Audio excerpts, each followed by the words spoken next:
Poultry farmers అందరికీ నమస్కారం. మీ boiler షెడ్‌లో వీడియోలో కనిపిస్తున్న విధంగా చిక్స్ అన్ని మూలలకు గుంపులుగా చేరుతున్నాయా? అయితే చిక్స్ ఇలా మూలలకు వెళ్ళడానికి కారణాలు తెలుసుకుందాం.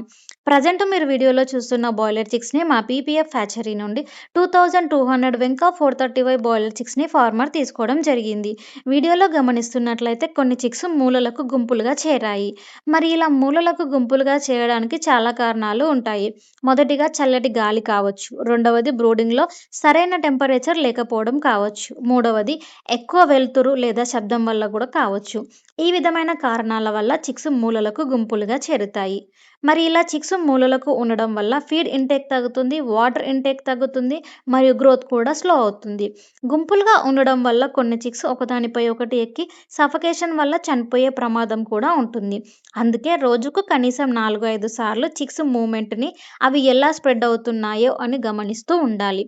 మూలలకు కనిపిస్తే వెంటనే టెంపరేచర్‌ని, కర్టెన్స్ అడ్జస్ట్ చేయడం, బ్రూడర్ పొజిషన్‌ని చెక్ చేస్తూ ఉండాలి. ఇలాంటి చిన్న చిన్న సమస్యలను వెంటనే సరిచేస్తే పెద్ద నష్టాన్ని నివారించవచ్చు.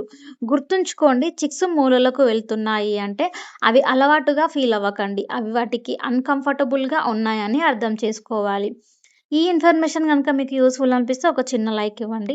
అలాగే పౌల్ట్రీ ఫార్మర్స్‌కి ఈ వీడియోని షేర్ చేయండి. మీలో ఎవరికైనా బాయిలర్ చిక్స్ కావాలి అంటే వెంటనే స్క్రీన్ మీద కనిపిస్తున్న నంబర్‌ని సంప్రదించండి. Thank you for watching.